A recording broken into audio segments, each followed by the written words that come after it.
सन्न इन्द्रो बृहस्पतिः तन्नो विष्णुरुक्रमः नमो ब्रह्मणे नमस्ते वायो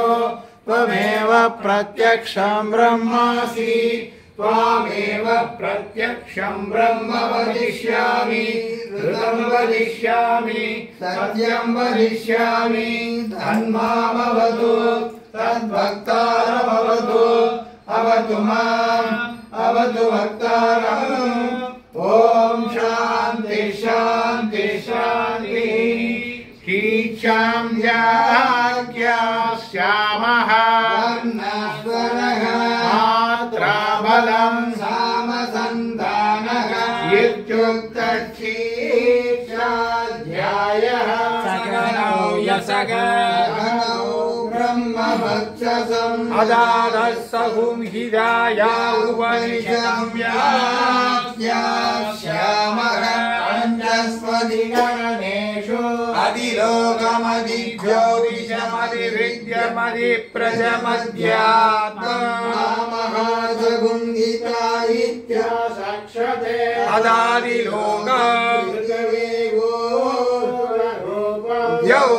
द्यौरुत्तररूपम् आकाशसन्धिः वायुस्सन्धानम् इत्यदिलोकम् अदादिज्योतिषम् आदित्य उत्तररूपम् आकाशसन्धिः वैद्युतसन्धानम् इत्यदिव्यौषधम् अदादिवेद्यम् रूपम् अन्ते वायुत्तररूपम् विद्यासन्धिः प्रवचनगुं सन्धानम् इत्यविद्यम् अदादिप्रजम् माता पूर्वरूपम् विदोत्तररूपम् प्रजासन्धिः इत्यदि प्रजाम् अदराणुपूर्वरूपम् वाक्सन्धिः इत्यध्यात्मम् ययेवमेतामहासगुंहिता व्याख्याता वेद ब्रह्मवक्षसेनान्नाद्येन स्वर्गेण लोकेन सान्धोऽप्यो अद्यमृतात् सम्बभूव अमरस्य देवधारणो भूयासम् शरीरं मे विसर्जनम् जिह्वा मे मधुवर्तमाज्ञान् भूरि विश्रुवा ब्रह्मणः कोशोऽसि मेधया विदितः सुखं मे गोपाय आवहन्ति विलङ्घानम् दुर्वाणासीरमात्मनः वासागुंसि मम कामस्य अन्नपाने सर्वदा श्रियमावह लोमसां वसुभिः सह स्वागाः ब्रह्मचारिणः स्वाहा यशो जनेशानि स्वागाः दोषानि स्वाहा कन्वावह प्रविशानि स्वागाः तस्मिन् सहस्रसागे गावं त्वयि मृगे स्वाहा यदा प्रवदयायन्ति एवं मां ब्रह्मचारिणः नारायन्तु सर्वतः स्वाहा प्रतिवीसोऽसि प्रमापाहि प्रमापत्यस्त्वा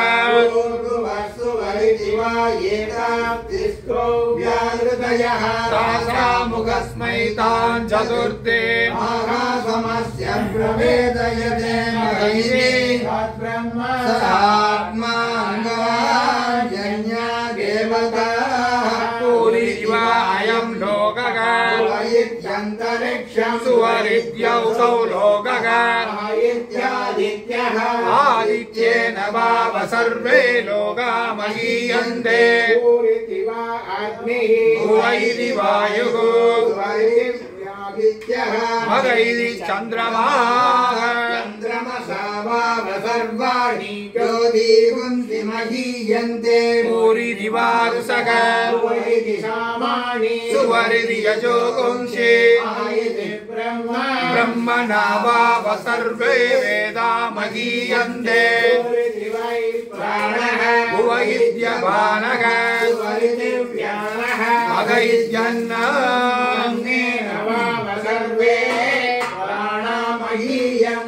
तावा येदा सदस्रसदुत्ता तायो वेद सर्वेस्मै देवा बलिमावगन्धे तस्मिन्नयं पुरुषो मनोमयः अन्दरेण तालुके योनिः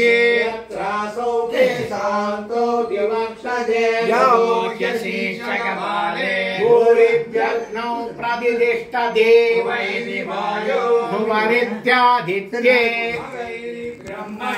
आप्नोति स्वराज्यम् आप्नोति मनसस्पतिः वाक्पतिः चक्षुष्पतिः श्रोत्रपतिर्विज्ञानपतिः एतत्ततो भवति आकाशसलीलं ब्रह्म सत्यात्म प्राणारामं मन आनन्दम् शान्ति समृद्धममृतम् इति प्राचीनयोग्योपास्व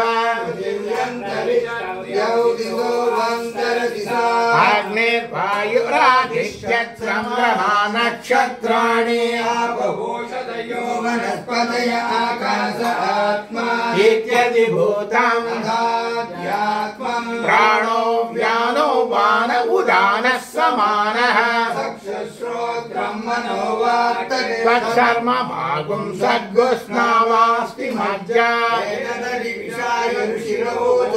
पान्तं वा इदगुं सर्वम् ओमिति ब्रह्म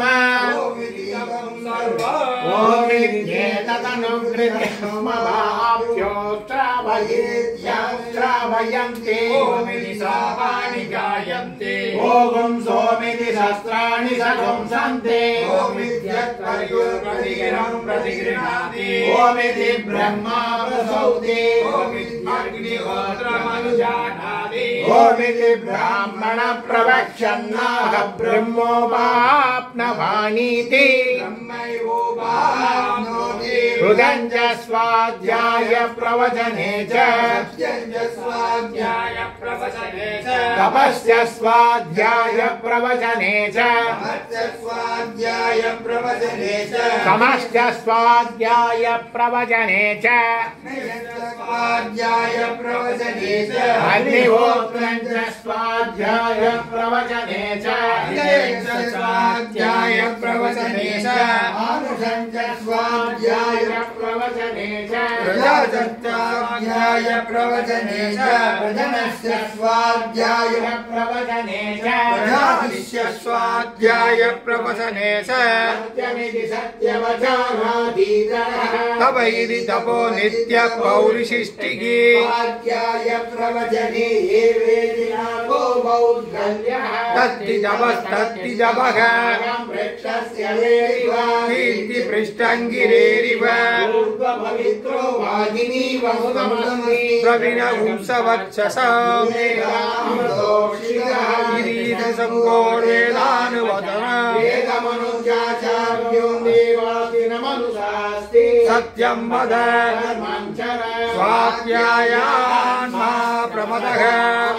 आचार्याय प्रियन्दनमाहृत्य प्रजासन्धो माविरमदेत्सि सत्यान्न प्रमदितव्यम् धर्मान्न प्रमदितव्यम् कुशलान्न प्रमदितव्यम् पूज्येन प्रमदितव्यम् स्वाध्याय प्रवचनाभ्यान्न प्रमदितव्यम् एवविधायाभ्यान्न प्रमदितव्यम् मातृदेवो भव पितृदेवो भव आचार्यदेवो भव अतिथिदेवो भव यान्यनमद्यानि कर्माणि यानि सेवितानि द्रव्याणि नो इतराणि यान्यस्माकं सुचरितानि तानि द्योभास्यानि नो इतराणि ये केशात्मश्रेयाहुंसो ब्राह्मणाः येषां प्रयासेन प्रस्पशि द्रव्यं श्रद्धया देयम् अश्रद्धया देयं प्रिया देयम् प्रिया देयं प्रिया देयम् संविदा देयम् अदयदिते कर्म विचिकित्सा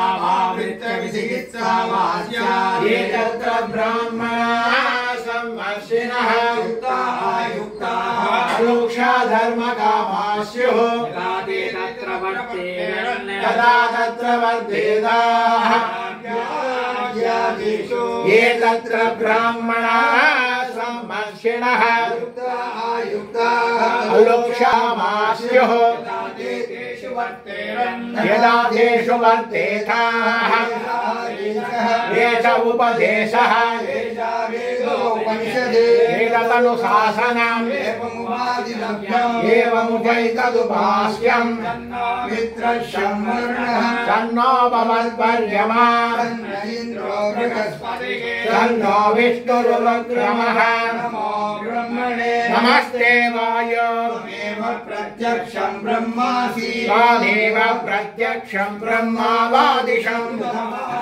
सत्यमवादिशम् तद्भक्तारमावीत् आवीत् भक्तारम् ॐ शान्ति शान्ति शान्तिः सहना भवतु सहनौ भुनक्तु सह वीर्यं करवावहै तेजस्विनावधीरमस्तु मा विद्विषावहै ॐ शान्ति शान्ति शान्तिः ब्रह्मविदानो विवरम् तदेहिदं गुहायां परमे व्योमन् ब्रह्मणा विभक्तिते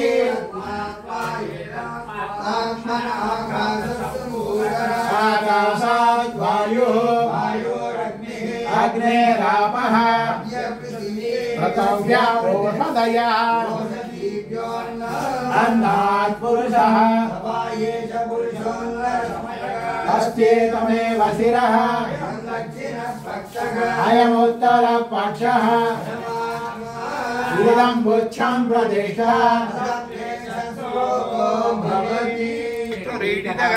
वाक्यज्ञेनार्चितो देवप्रियतां मे जनार्दनः श्रीजनार्दन प्रियतां वेदाक्षराणि यावन्ति पठितानि द्विजातिभिः तावन्ति हरिनामानि कीर्तितानि रसितामशेषाणि तपकर्मात्मकानि वै यानि देशानां कृष्णानुस्मरणं परं स्वरमात्राविहीनं तु पदाक्षरविवर्जितम् न्यूनाधिकं यत् आर्यर्येर्यतो न भूनमाप्याय हरिभो वर्तमानः यदास्तु तृप्यो महि घोरानुजासि भो अनकेश्याम प्रावादिष्मदन्नो माहासीत् ॐ शान्ति शान्ति शान्तिः